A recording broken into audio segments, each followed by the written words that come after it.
Yo, yo, yo, yo, yo, yo, yo. What's good with it, man? It's the homie Mac. Music, art, culture, knowledge. Reporting live from the Dogon. Each one teach one, peace and love. Thumbs up, give me the likes. Thumbs up, give me the likes. Like, share, comment, subscribe. Subscribe to the YouTube channel, 82 Kings. Tap in, tap in. Get with your boy, get with your boy. This is another session of Mackin' with Mac. Book review series. Today, well, excuse me. Before I go there, I want to say something.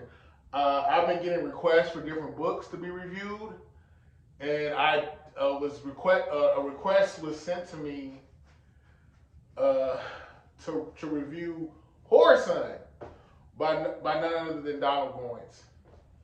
Mackin' with Mac book review series. You know what it is. I know y'all see the All Eyes on Me Tupac shirt. All Eyes on Me Pac shirt. And I want to quote Tupac. He said on Trading War Stories on All Eyes on Me, Pac said, Machiavelli was my tutor, Donald Goines, my father figure. Mama sent me to go play with the drug dealers. Machiavelli, Donald Goines. So yeah, the book I will be reviewing is Hore Son by Donald Goines. Real quick, I'm going to give some spoilers. I'm going to give like a review that's very broad, but specific in certain lights, in certain ways, I guess, because I don't want to tell you everything that's going to happen, but I want to give you like a broad perspective so you can dig deeper and actually read the book. This book has been through a lot. Hore Son by Donald Goines. Once I really just sat down and read it, I knocked this out in like 2 days. Great book. But let's backtrack. Let's talk about Donald Goines. Donald Goines was born in Detroit, Michigan, to an affluent family actually. Like his parents actually ran like they had a little mini dry cleaning dynasty. Like they were doing their thing. Donald Goines got kicked out of high school, out of a Catholic school when he was 15. Decided to lie about his age, and he joined the Air Force. He fought in the Korean War. While he was over in Korea, he developed a proclivity for prostitutes and heroin. So, yeah, that's not really good, right? So he comes back to America with a hankering, a penchant, whatever, for prostitutes and heroin, or that boy, as they call it, heroin. I think now they call it dog food, depending on where you at. But yeah, Donald Goines was a pimp. Donald Goines was a robber. Donald Goines did various things to feed his habit. It said from 69 to 74. No, before I go there. Donald Goines did federal time and state time. While he did his time in prison, he actually started to read books. He read Pimp, The Story of My Life by Iceberg Slim, and he's like, you know what? I've been in the streets. I've did a lot of living. I've seen a lot of different things. Let me see if I can write. Boy, did he write. From 69 to 74, Donald Goines actually wrote 16 books. These books were published by Hollow House. It just so happened Hollow House was the same company that published Iceberg Slim's books. Published Iceberg Slim's books. Holloway House published Iceberg Slim's books. Donald Goines, prolific writer. I think, unfortunately, I feel as though his books have been kind of denigrated to be just trash and street literature. And I don't think that's fair to say. I think Donald Goines was a genius. I think he was a genius sociologist. His writing style is very descriptive. You're there. You can see everything he's seen. The vocabulary is very at a high level. He uses a lot of multi-syllable words. There's a lot of social commentary in his books. So no, I think I think it's not fair to say he was just a decent writer or his writing is just low grade. It's just hood shit. No. And I remember one time I told somebody, yeah, it's not one of the most scholarly books I've read. But no, it is. It's scholarly on a street level. Yeah, so from 69 to 74, Donald Goines had written over 16 books. A lot of times he was high. It's commonplace that, he fed his habit with his writing. Unfortunately, Donald Goines was, as with his girlfriend, they were murdered. Both shot and killed in Highland Park, Michigan, in an apartment they had. Yeah, so just quick backdrop on Donald Goines. If you're a hip hop head, a lot of the stuff that you heard these rappers rap about, it's not necessarily true or their lived experiences. It was inspired by things they saw other people do, or specifically the writings of Donald Goines. I'd say Donald Goines is the godfather of a lot of street rap. But that's just me talking. But yeah, let's get to it. So Hore Son.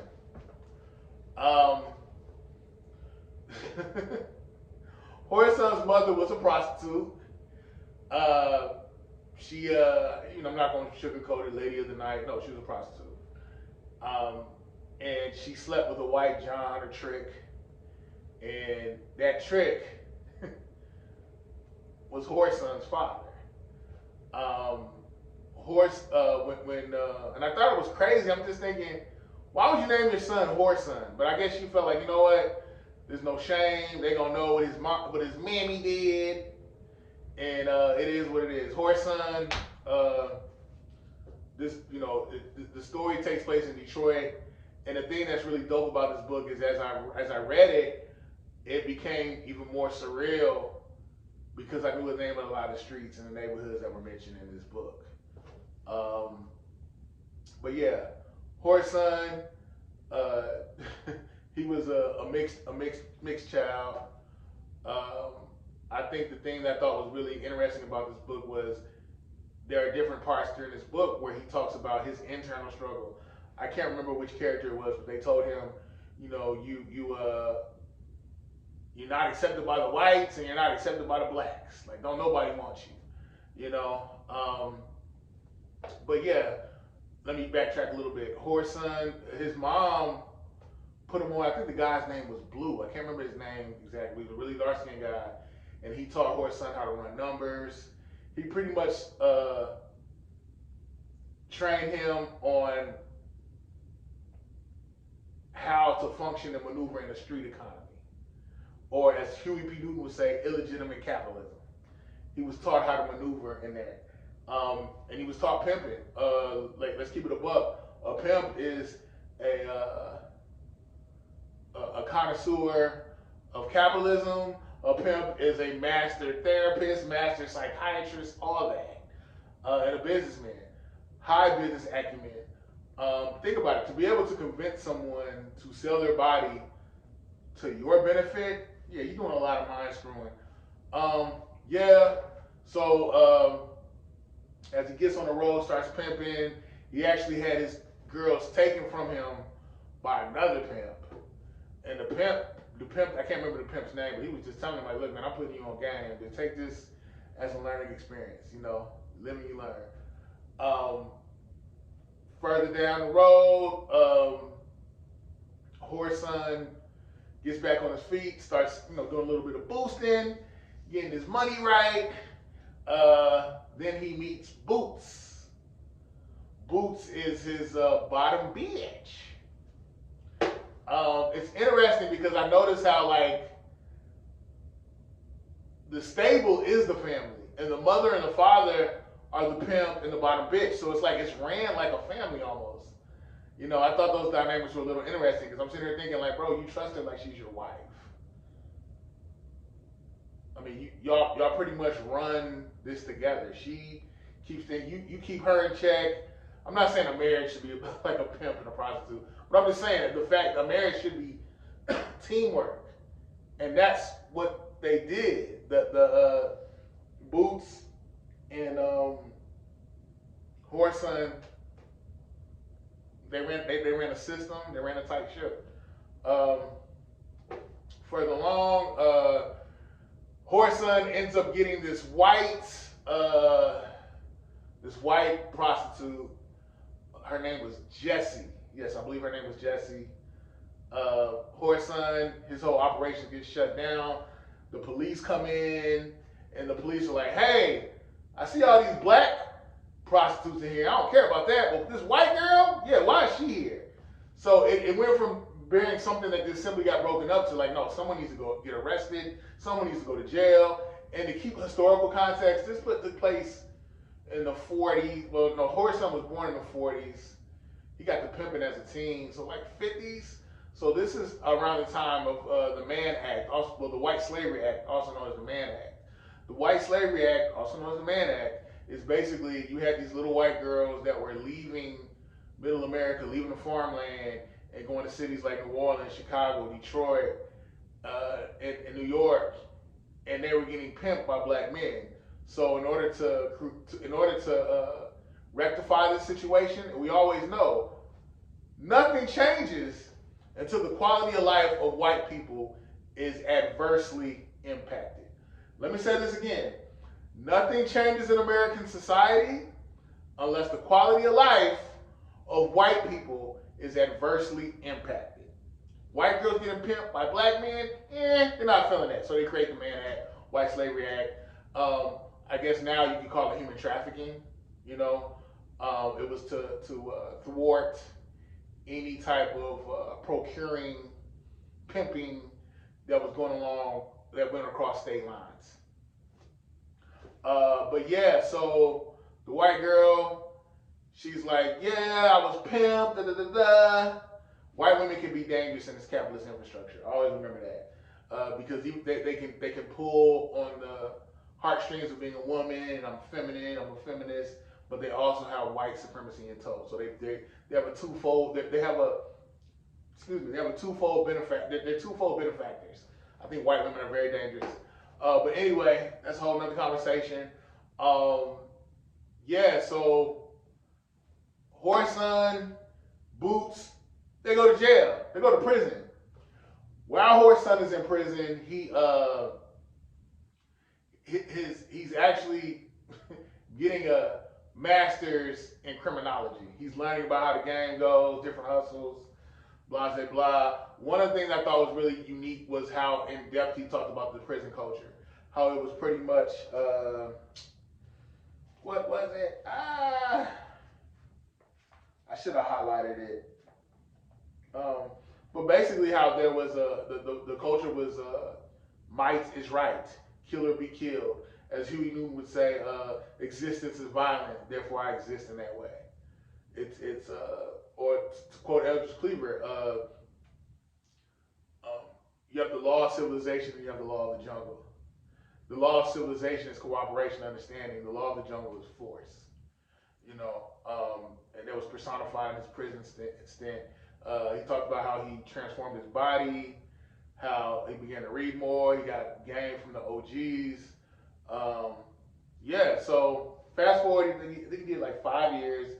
He gets out, pimping on 10. Gets out, meets a prostitute. And I thought this was really interesting. He meets a prostitute named Ruby. And he basically, his mindset was, no, before I go there, I want to backtrack to the prison culture. I thought it was interesting how he talked about the homosexuality that existed in prison.